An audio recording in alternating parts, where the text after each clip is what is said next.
Good evening, I'm Klaudia Czerwińska and you're watching a special edition of World News Tonight. On the third anniversary of the full-scale Russian invasion of Ukraine, the UN General Assembly has adopted a resolution condemning Russian aggression despite the US and Russia voting against it. Over the past 1,096 days, 15,000 civilians and tens of thousands of Ukrainian soldiers have been killed, while thousands of Ukrainian children have been abducted by a Russian aggressor. Meanwhile, one of Europe's biggest players, Germany, marks a significant change in government. Let's begin.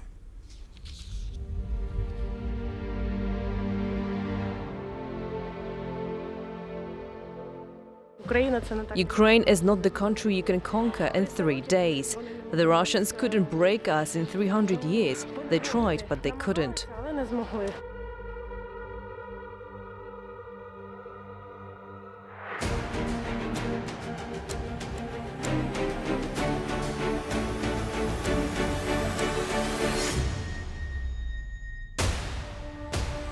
We have understood and we will stand. We have to do our part. Hope. We have to work for victory.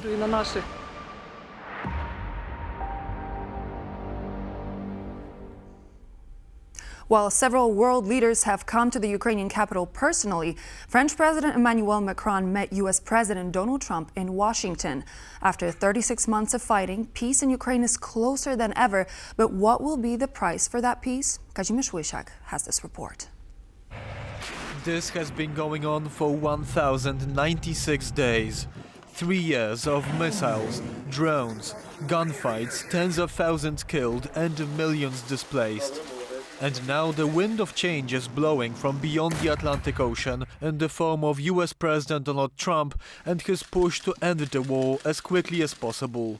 On the third anniversary of the conflict, he met with French President Emmanuel Macron, while several other European leaders gathered in Kyiv, announcing huge amounts of additional aid for Ukraine. The EU has put forward €3.5 billion, with Spanish Prime Minister Pedro Sanchez chopping it off with his own pledge. I'm proud to announce a new military assistance package for Ukraine worth €1 billion. Since the start of the war, Europe knew that Ukraine would be fighting for more than just itself. European leaders are painfully aware of what a Russian victory would mean. And we know what could happen next, because it has already happened before. It is not only the destiny of Ukraine that is at stake, it is Europe's destiny that is at stake. And no other country understands this better than Poland. Bordering both Ukraine and Russia, many Poles still remember the Soviet occupation during the Second World War and the communist oppression that followed. That from Russian perspective, Central and Eastern Europe is actually a disputed land. Even if Putin was talking about the territory of the former Soviet Union as what he was calling it, the near abroad, we need to be aware that also the political processes that took place in Central and Eastern Europe, from Moscow's perspective, are not irreversible.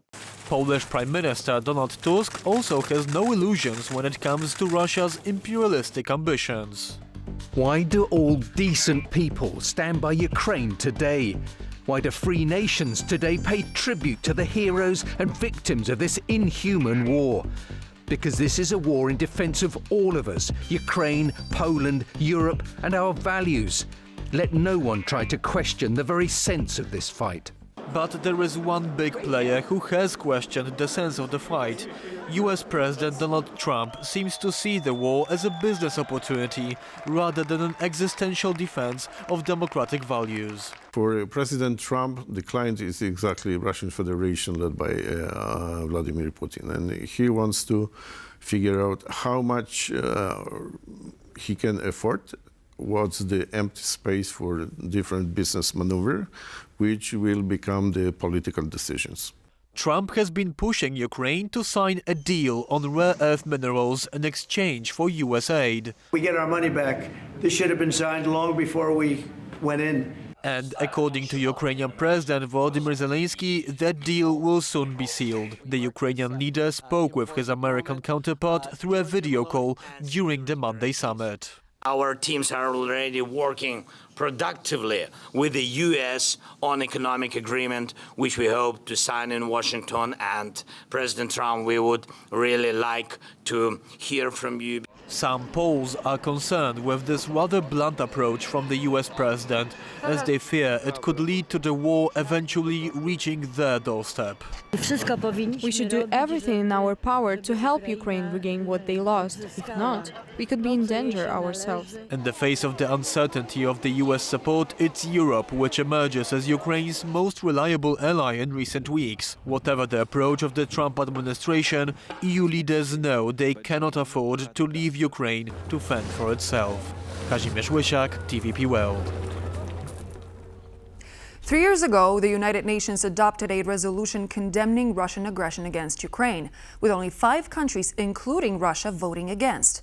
Today, the number of those countries opposing the resolution has risen to 18, including the United States and Hungary. Opinions in this body began to shift not because the facts have changed, they're changing because of self-interest, Polish Foreign Minister Radosław Sikorski said while recently discussing the matter. Opinions in this body began to shift not because facts have changed. They are changing because of self-interests. Some of our member states now seem to believe that ending the war at any cost and restoring business as usual with Russia will be beneficial. As a representative of the country neighboring both Russia and Ukraine, I can tell you it will not. And now we are going live to our correspondents in Ukraine. Oz Kadagi is in Kyiv and Don Arleth is in Irpin. So first, let's go to Oz Kadagi. Oz, how was the 3rd anniversary of the Russian full-scale invasion marked today? And what do Ukrainians themselves say about the current situation? Well, it's a solemn day here in Ukraine, marking this 3rd anniversary of the full-scale invasion. Behind me, there is a candlelight vigil at the impromptu memorial area outside Maidan Square, where flags started gathering as more and more soldiers were killed in this war. And now behind me, many Ukrainians are here gathering, lighting candles for those same fallen soldiers. European leaders were also here earlier, rallying around President Zelenskyy, also marking their respect here on Maidan Square, lined up for a photo together to show their solidarity. So that is obviously quite important, but not as important as what's happening politically and what's happening on the battlefield. Of course, Ukraine is subjected to daily attacks, again, subjected to another round of drones and missiles by Russia today. And we also have some voices from Ukrainians about what they think on the 3rd anniversary. Let's take a listen to what they had to say. I'm sad thinking about the soldiers who have died. Russia's invasion changed everything, and our children lost their future. Our country is our country, and it must remain ours. Giving up territory is wrong and unnecessary. There must be an agreement.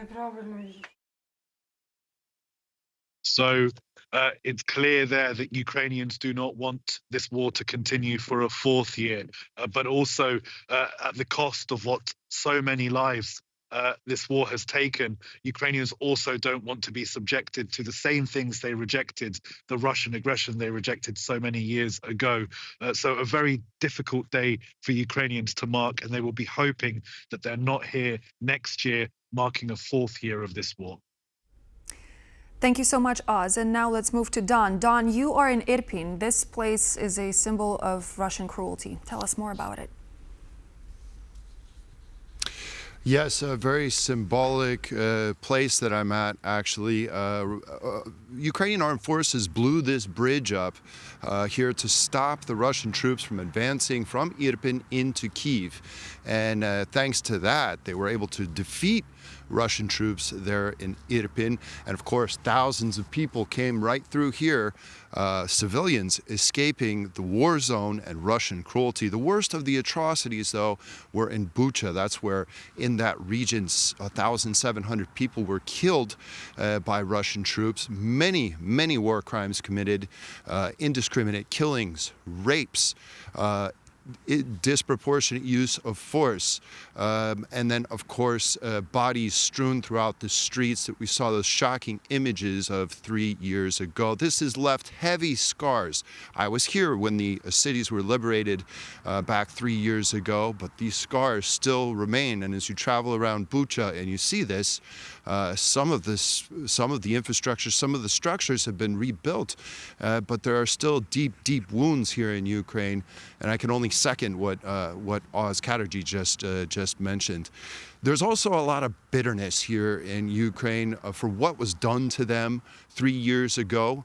And, well, we went out with an air defense unit the other night that protect the skies over the city of Kyiv, because Kyiv is attacked night after night by drones. And so they're terrorized in a different way now, 3 years on.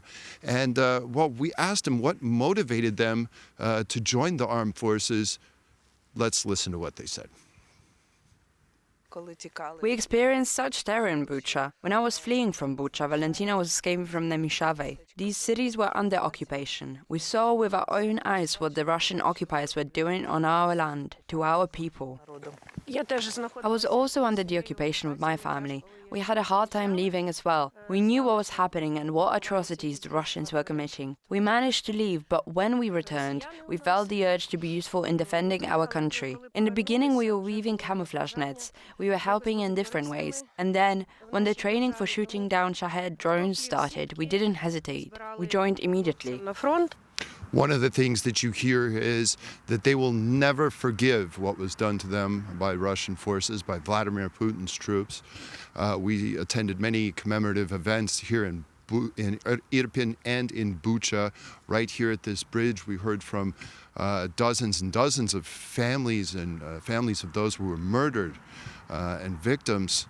And of course, 3 years on, this is still very hard to believe. Now back to you. Thank you so much. Just to recap, that was Oz Chatterjee in Kyiv and Don Arleth in Irpin. Thank you so much and stay safe. The EU approved its 16th sanctions package against Russia on Monday, aimed at targeting individuals and entities responsible for propping up the Kremlin as it continues its ongoing invasion of Ukraine. The hard-hitting sanctions come as the European Commission also attempts to put Kyiv in a position of strength by giving it €3.5 billion in financial aid. EU correspondent Angela Skujins reports from Brussels. On the third year anniversary of Russia's invasion of Ukraine, the EU has sent a strong message that it will support Kyiv where it can and hit the Kremlin where it hurts. Now, foreign ministers from across the 27 EU member states today met in Brussels and voted in support of the EU's 16th sanction package against Russia. The measures are aimed to hurt the Kremlin's economy and some of those vital industries that are propping up Russia's war machine. The sanctions span industries from trade to software development, as well as vessels operating as part of the Kremlin's murky shadow fleet. The EU's top foreign policy boss, Kaja Kallas, said the measures are aimed to put Kyiv in a position of strength to go to the negotiating table as part of those ongoing ceasefire talks. Here is what she had to say at a press conference following the announcement of sanctions. Nobody in Europe wants the war to continue, and nobody in Europe wants the war less than Ukrainians. They want peace on their territory, and this is very clear. And that's why we have to be really strong against the aggressor and achieve peace through strength. EU is standing behind Ukraine. We have promised to do so and are doing so. So today we adopted important decisions. The European Union's College of Commissioners also touched down in Kyiv today to mark that solemn anniversary. The European Commission President Ursula von der Leyen announced a €3.6 billion support package for Kyiv. Part of that money will help that country shore up its war chest and acquire military equipment. This is just the first instalment as part of a bigger €50 billion financial aid stimuli. Overall, Overall, the EU has allocated roughly 132 billion euros worth of financial aid to Ukraine as that country weathers Russia's ongoing invasion. This is roughly 18 billion euros more than the US since 2022. Angela Skujins from Brussels for TVP World. And now we're moving to Germany. The Conservatives led by Friedrich Merz emerged victorious in Sunday's general election, but uncertainty looms over the next coalition government. Meanwhile, the far-right AfD has secured a record result, shaking up the political landscape. For more on what we could be next and what we could expect in Germany's political landscape, we go to our correspondent Sasha Farbach in Berlin. Good evening, Sasha. So the CDU did well. What's the next step now, and how quickly will a new government be formed? Good evening, Claudia. Well, as soon as possible, really. I mean, as soon as that victory last night by the CDU, we were there. CDU chairman and now potential chancellor in waiting for the Merz has said this is time to get to work. It's time to do that quickly and fast. Now, looking at the numbers after the exit polls, after everything's happened now in these last hours, it looks very much that a coalition could be possible with the SPD. Now, just to recap really quickly, the SPD of Chancellor Scholz and the former coalition took one of its heaviest poundings ever in its history, boosting other parties as others ditched, the voters ditched them for other parties, including the more now conservative, let's say more conservative leaning, move to the right CDU, and as well as the AfD as well. But other parties are out, for instance, the FDP, also under the 5% threshold. But right now the question is how quickly a new government can be formed. Mr. Merz has said he wants to do that quickly. He's already said he's talked with other leaders. He sees himself in the driving position. Let's have a quick listen to what he said after that confidence of victory, and also Olaf Scholz's words after his loss. Let's take a listen. Together with the 120 seats held by the Social Democrats, our 328 seats out of a possible 630 mean that we are, of course, in a position to form a government, a black-red coalition. And that is precisely what we want. And I have also received the full support and backing for this morning from the party leadership and the Federal Executive Committee of the CDU. We will now hold talks in the next few days. The talks have already been prepared. We have already held 1 or 2 talks with each other. The order of events will be as follows. Today, I will talk to the SPD party leader, and in the next few days, I will also talk to Chancellor Olaf Scholz. We will also prepare a reasonable transition phase, which will inevitably take a few weeks. This is a bitter election result for the Social Democratic Party. This is also an electoral defeat. That, I think, has to be clearly stated after such a result.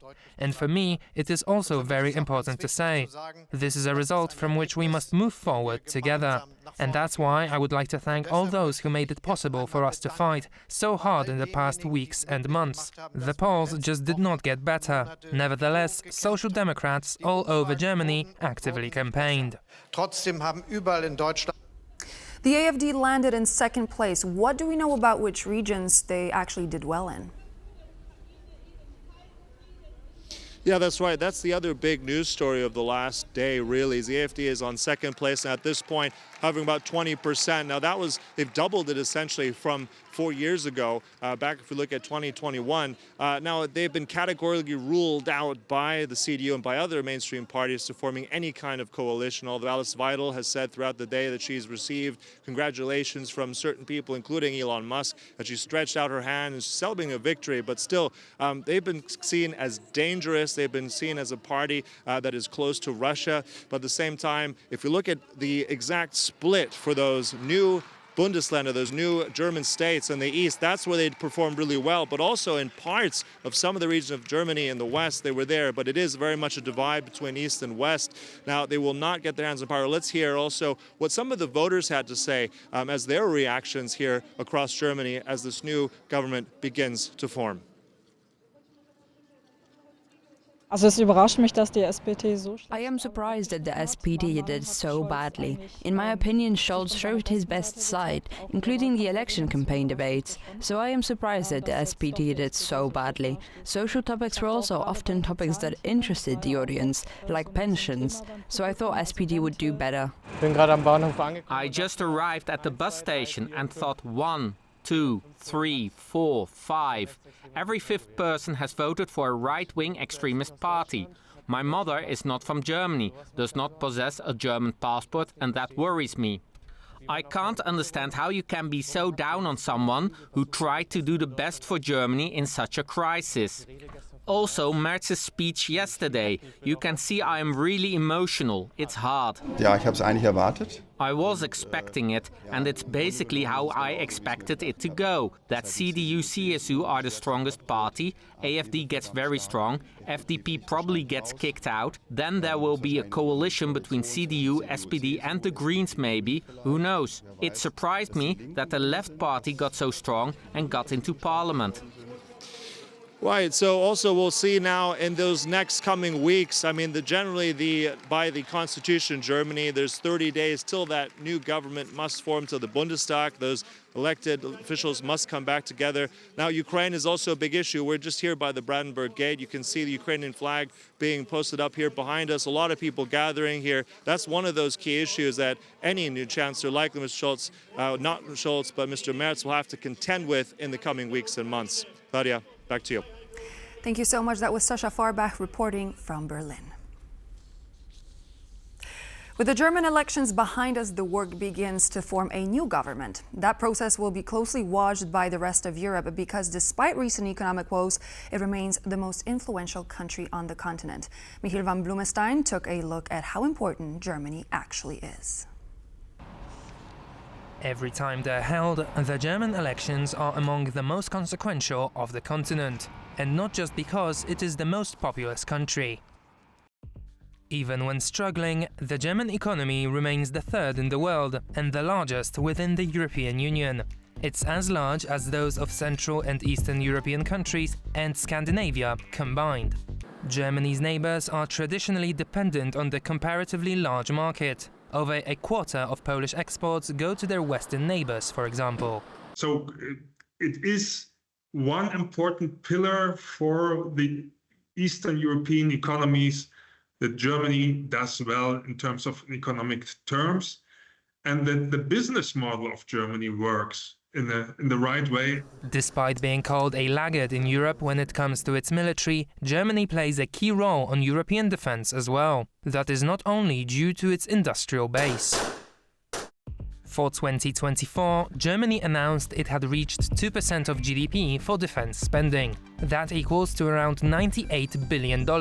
In comparison, Poland, one of the most disciplined countries in Europe in this area, declared a little over 4% of its GDP for defense. In absolute terms, however, that came down to less than half of Germany's.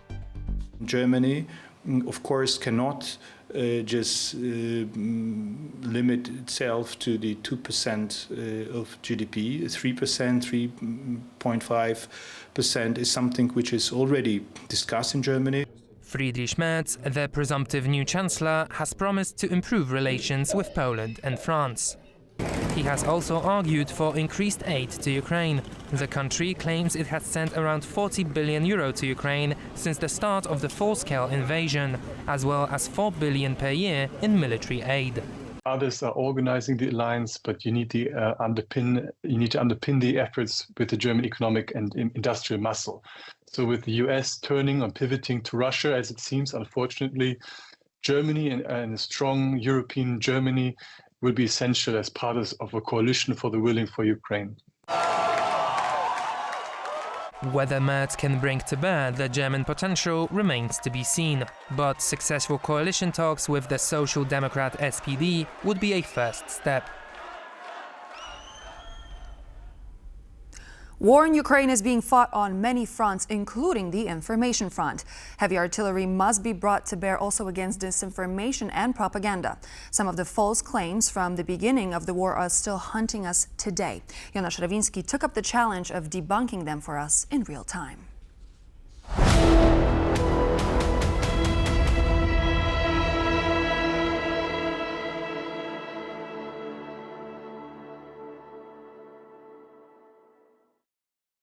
Today we're going to be talking about disinformation. It has been a staple during this war, and unfortunately, many such narratives are still around. In fact, some of them have somehow found themselves in the West, even though they seem to have originated in Russia originally. So first we have Steve Witkoff, US envoy to the Middle East, who is now heavily involved in the process of negotiations. And he said something very interesting and controversial. So, the war didn't need to happen. It was provoked. It doesn't necessarily mean it was provoked by the Russians. There were all kinds of conversations back then about Ukraine joining NATO. That didn't need to happen. Now, this is very interesting because the Russians said exactly the same thing. They said they attacked Ukraine because they felt overwhelmed. They felt threatened by NATO and the prospect of another country joining. If they did, however, why did they allow Sweden and Finland to join, in fact provoking these countries to shed their neutrality and join the alliance? If they did care, probably they wouldn't do that, would they? Now we're going to move on to another one. This is a big hitter because it comes from Donald J. Trump himself. The US president said, and I quote, "You should never have started it. You could have made a deal." This remark was addressed to President Volodymyr Zelenskyy. Now, what's wrong about this one? Let's think about it. How was Ukraine supposed to prevent the war from happening and from continuing if it was under attack by the Russians constantly? Well, it seems like it could have made concessions, perhaps even surrendering it. But this is not something a leader of any democratic country defending itself from an aggressor would do. And here we have, once again, President Donald Trump saying this: "A dictator without elections. Zelenskyy better move fast or he is not going to have a country left." This once again seems to feed into the Russian disinformation cycle. How is Zelenskyy a dictator if he won elections originally? There were no accusations, at least not substantiated ones, of him ever trying to rig any elections along the line. He recently made a statement, I'm quoting from memory, basically saying that if I have a chance to end the war, if the war comes to an end, I am ready to resign. Is this something a dictator would say? Probably not. But okay, let's take a look at another example, because this is also about the question of support for President Volodymyr Zelenskyy. And this is where it gets really interesting. So, Elon Musk, administrator at the US Department of Government Efficiency, or DOGE for short, said if Zelenskyy was actually loved by the people of Ukraine, he would hold an election. He knows he would lose in a landslide, so he cancelled the election. In reality, he is despised by the people of Ukraine, which is why he has refused to hold an election. Okay, hold on. So many things which are wrong here. First and foremost, President Zelenskyy didn't cancel any elections. The elections did not take place because the law of Ukraine, the constitution, prohibits elections from being held during wartime for many fairly obvious reasons. Especially if you cannot control a part of your own territory because it is being occupied by a foreign force, in this case the Russians. How would you hold an elections there? But also, if President Zelenskyy said we're holding elections anyway, someone would say, okay, you've broken the law, you contravened the provisions of the Constitution itself. Damned if you do, damned if you don't. Also, the question of support. Most recent polls put President Zelensky's support at more than 50%, something like 57%. Actually, more than President Trump is enjoying, according to the latest polls. So, yeah, I mean, that is a bit awkward, but President Trump recently said that Zelenskyy enjoys about 4% popularity. Wildly off the mark when it comes to what we know from the polls carried out across Ukraine. Let's move on to our final item. President Donald Trump once again, and he said, think of it. A modestly successful comedian, Volodymyr Zelenskyy, talked the United States of America into spending $350 billion to go into a war that could not be won. The United States has spent $200 billion more than Europe. And let me just give you a quick quote from President Volodymyr Zelenskyy himself. And he said, "We, the people of Ukraine, covered $120 billion. The US and the European Union, $200 billion. We're talking about arms. This is a weapons package worth $320 billion. So, overall, he has provided some evidence to the contrary, and many have since argued that institutions such as the Kiel Institute in Germany have made calculations which suggest, again, that Europe taken together might have actually spent more than the United States. And also there is the compelling and powerful argument that much of the money that was spent by the US actually went to domestic weapons manufacturers. And so this money was reinvested in the US industry. So this has to be taken into account when considering the amounts and how much Ukraine allegedly should actually be giving back.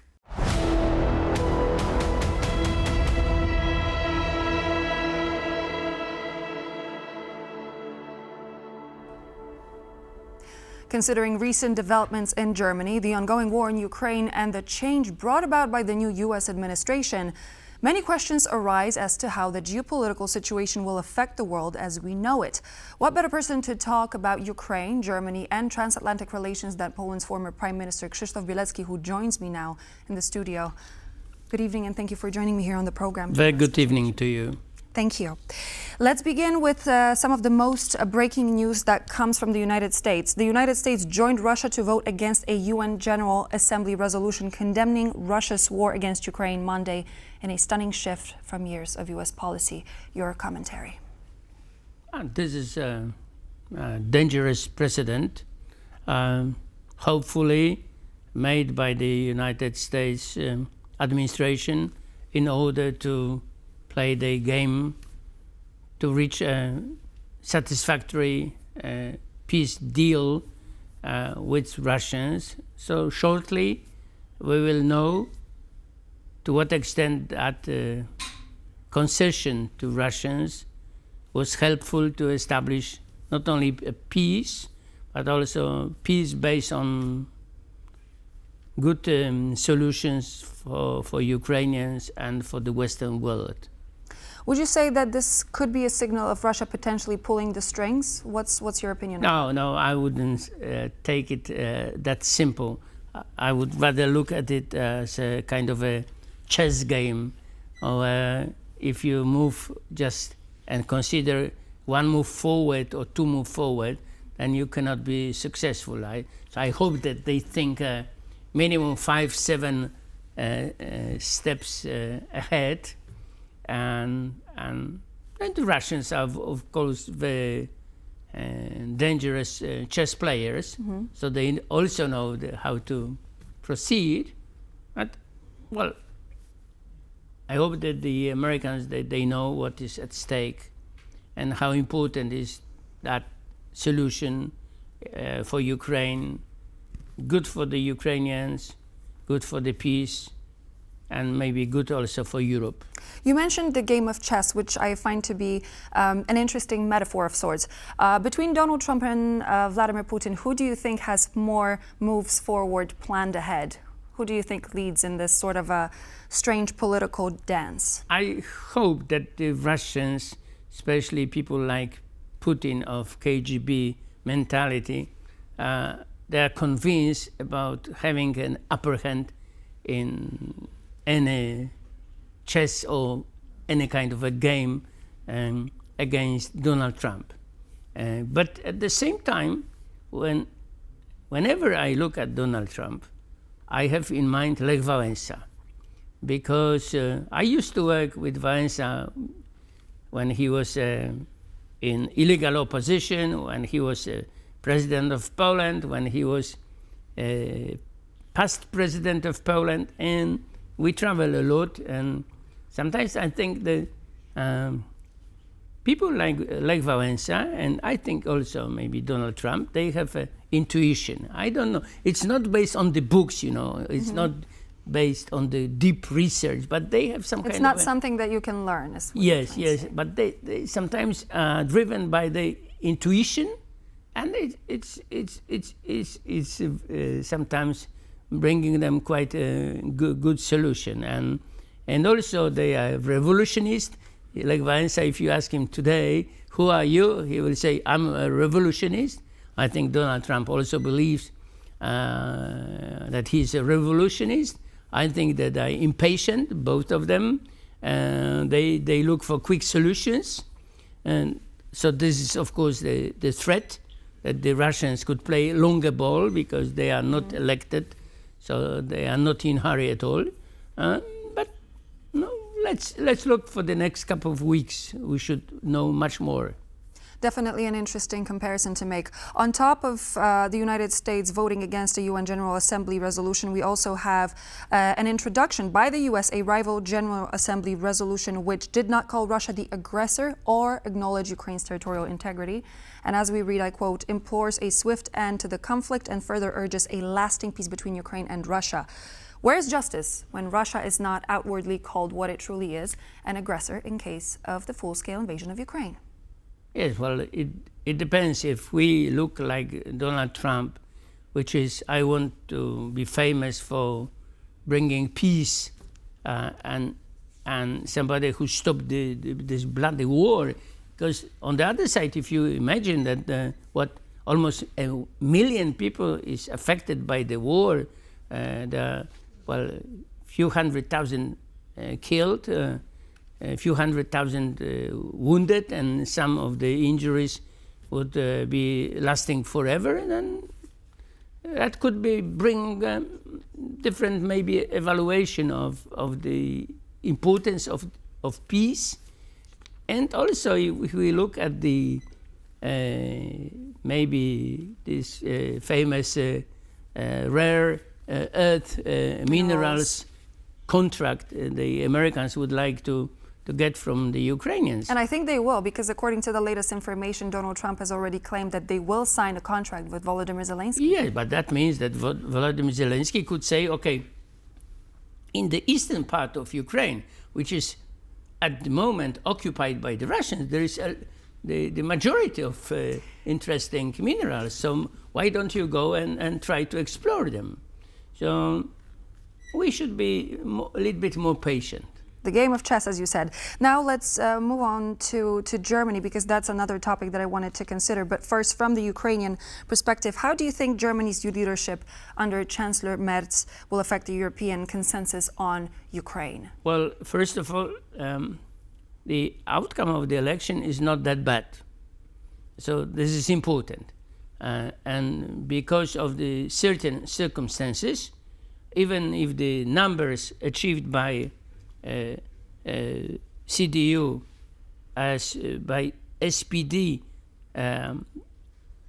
don't allow them to establish a coalition with majority, but because of the some lost votes by parties which were not able to achieve the threshold, and therefore the votes are redistributed. So it looks like the Grand Coalition would have the majority, which is good because it's easier to run a coalition of two than coalition of three. Not to mention in our Polish situation, when we have a coalition of four, it's always a big challenge. So they have a chance. Now they have 2 months to discuss the program for the new government. And I hope that they understand how important it is that this government will introduce expected by the population changes in migration and also in economic development, and maybe even in some cultural revolution which took place over the last years in Europe. And how do you think Mr. Merz's desire for independence from the United States will actually affect the dynamics, the international dynamics between the US and Europe in this very particular situation? Well, it's easy for them to declare certain independence, but before being independent, you have to increase your spendings on defense. Germany spent in 1990, when we began our revolution in Eastern Europe, Solidarity Revolution, I like to name it like that, Germany spent 2.8% of GDP, 2.8% of GDP. Today, they spend a little bit less than 2%. French and Germans and the British, they spend almost 4%. So everybody in Europe should spend more, Germans in particular. But do you think it's possible for them to follow a suggestion that they should spend around 4%? How likely is it? Well, and how do you think it's going to affect the dynamics, the defense dynamics? I think that would be very important, I could say even critical to the future development of NATO as the organization. Because I think some kind of a declaration that by 1 percentage point they will increase is like a commitment which is necessary before the next summit of NATO in Hague. So well, simply as the Americans are saying, action speaks louder than words. Now we have to deliver. We have to increase spendings. We have to change the structure of spendings, and we cannot pretend that the criminals or people with criminal records could still stay as the so-called refugees. And for me, sorry for that personal note, but for me it's particularly dreadful, that comparison, because I remember how my friends in the late 70s or even in the 80s, when they emigrated to Austria or to Germany, they were put into, in a kind of a locked up camp where they were investigated, and it was behind of course, the high walls, and they stayed there a year or so, interrogated, and then they were allowed to go outside, but they were said to come back for the night, back to the, let's say, kind of a prison. And today we, in Western Europe, we pretended to be open to anybody, especially those who we don't know anything about, because, okay, maybe this is not true, but I've heard from Germany that up to 60% of migrants don't have any documents with them. I would like to take a moment, because you were the first prime minister to recognize Ukraine's independence in 1991. And this is a sort of a more personal question. How do you feel now that you see the situation in Ukraine and you hear those words from an elected president of the sitting president of the United States, Donald Trump, about Ukraine? Well, yes, that was important and very symbolic for us to be the first in the world, or the fastest, because we understand that this is for the sake and for the stability of Poland very important to have a Ukrainian neighbor, free and friendly. So today, well, yes, of course I understand that there are some limits, but I can say again, using another saying, the piece of something is better than all of nothing. I think at this stage, almost from the middle of last year, we know that neither the Russians nor the Ukrainians could move the front line by more than 50 kilometers. So it's a kind of a standstill.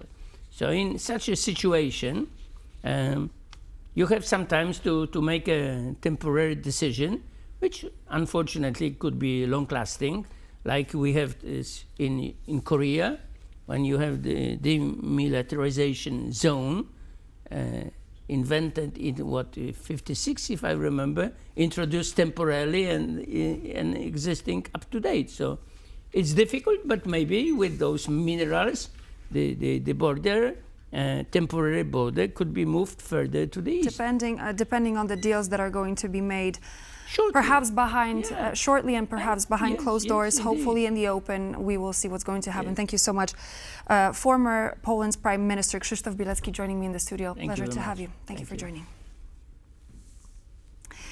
In connection with the third anniversary of the full-scale Russian invasion of Ukraine, demonstrations are taking place in front of the embassies of Ukraine and the Russian Federation in many places around the world.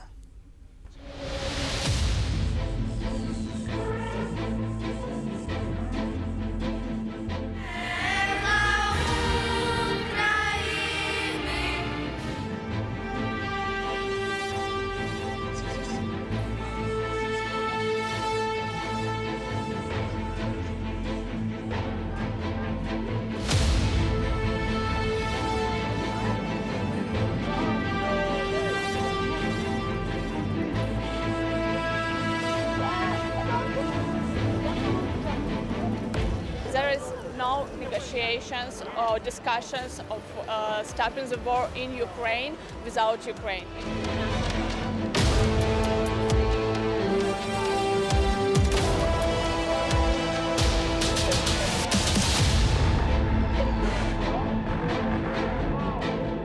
People have to show that they support Ukraine.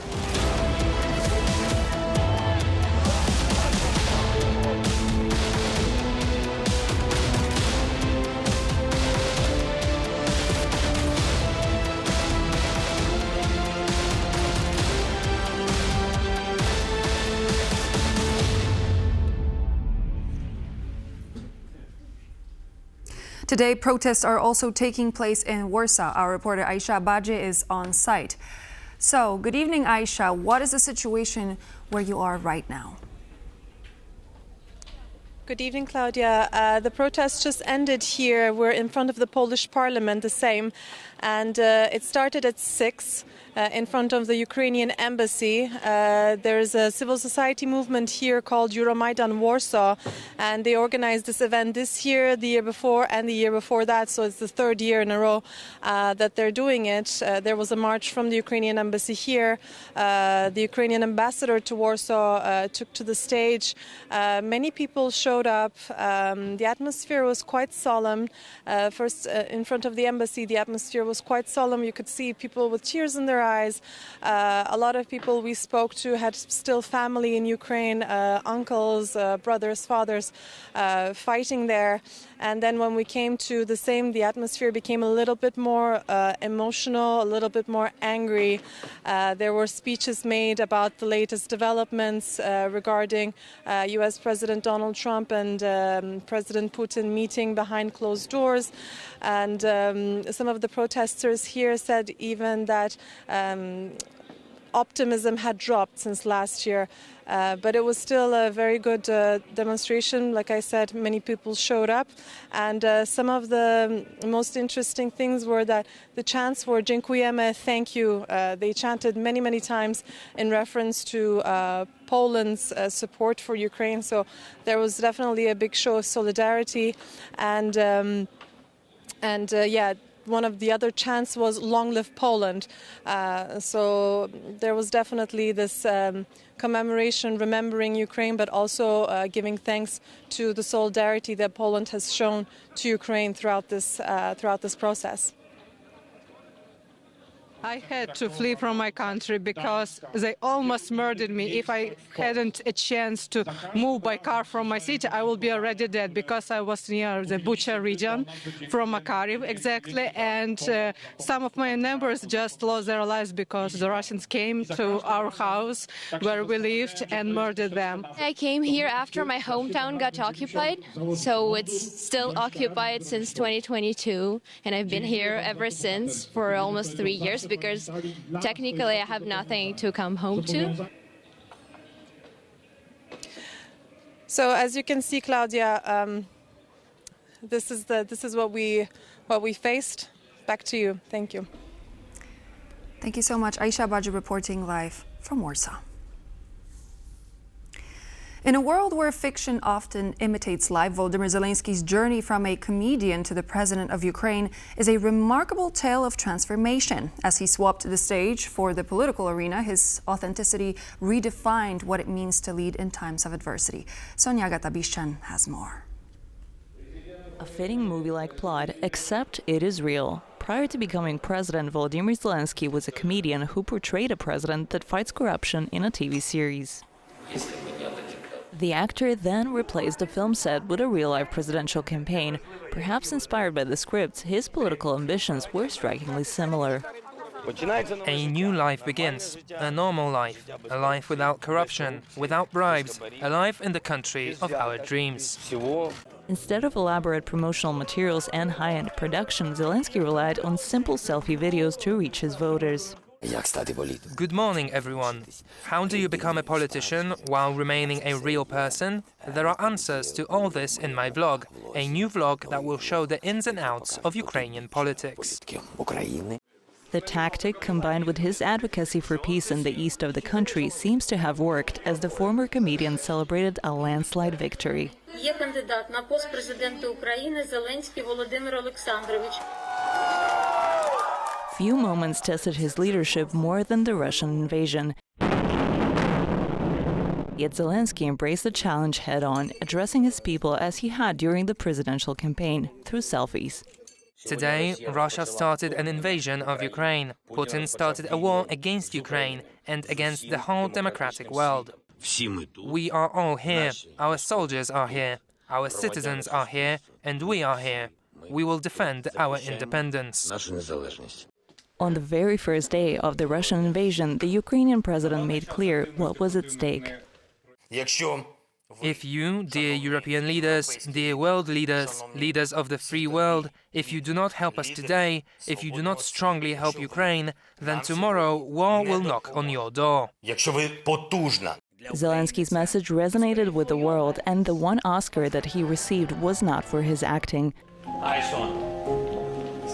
The Oscar alone from Sean Penn was a symbol of the actor's faith in Ukraine's victory. When you win, bring it back to Malibu. Right. Yes. Great. Okay. Because I'll feel much better knowing there's a piece of me here. From aspiring to become president to secure peace in Ukraine to contemplating stepping down to resolve the conflict, Zelenskyy appears to have come full circle. If it's about peace in Ukraine and you really want me to leave my position, I am ready to do that in exchange for peace. Secondly, I can exchange it for NATO membership if there is such an opportunity. Zelensky's 5-year term officially ended in May 2024, but he will remain in his role until security conditions permit elections. Given Russia's history of targeting civilians, this is currently impossible. We must not forget those who have become the main victims and hostages of this war, the Ukrainian people. 3 years ago, this war started the largest forced migration in Europe since World War II. Millions of Ukrainians were forced to leave their homes in search of safety. Our reporter Anastasia Yanchenko has this report. This is what Kiev passenger railway station looked like in the first days of the war, in one of Ukraine's largest cities. People were desperately trying to board trains, escaping the airstrikes that had already begun pounding the city. This was the scene in Kiev, Kharkiv, highways around Uman and other cities as residents tried to flee, while Russian troops crossed the borders of the Kiev and Kharkiv regions. Thousands of cars stuck in traffic jams stretching for tens of kilometers, people fleeing into the unknown, mothers with children, the elderly. In the past 3 years, according to the UN, over 6 million refugees crossed the Polish-Ukrainian border. I'm from the south of Ukraine, where the war started from day one. But people came there and destroyed our lives. Now I have to leave my whole family behind. I don't know where I'm going. I'm running with my child because I just want my child to stay alive. For most refugees, Poland became the first safe haven. This was the scene at the borders where Ukrainians sought refuge from war. In the past 3 years, according to the UN, more than 13 million Ukrainians have been displaced fleeing the war. Warsaw's train stations turned into emergency assistance centers for arriving refugees. In these moments, two neighboring nations stood together, one providing refuge, the other escaping aggression. We are working 24 hours a day, especially at night. Today, 3 years later, around 1 million Ukrainians remain in Poland. They have found a temporary home, but even after 3 years, many dream of returning one day to a peaceful, free and safe Ukraine. We are all tired of the war, the explosions. I moved my family to Poland a year after a full-scale invasion started. We like it here, but we still want to go home, especially the children. It is important for us to defend our rights and our borders. And to reunite with their loved ones. I haven't seen my father for 3 years. I just want him to come here. I just want all of this to end and to see him again. As time passes, Ukrainians who remain in Poland and Europe continue to adapt to their new reality, yet their thoughts remain with their homeland.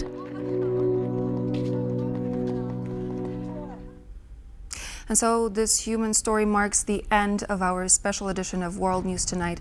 And in the meantime, the fight for Ukraine continues.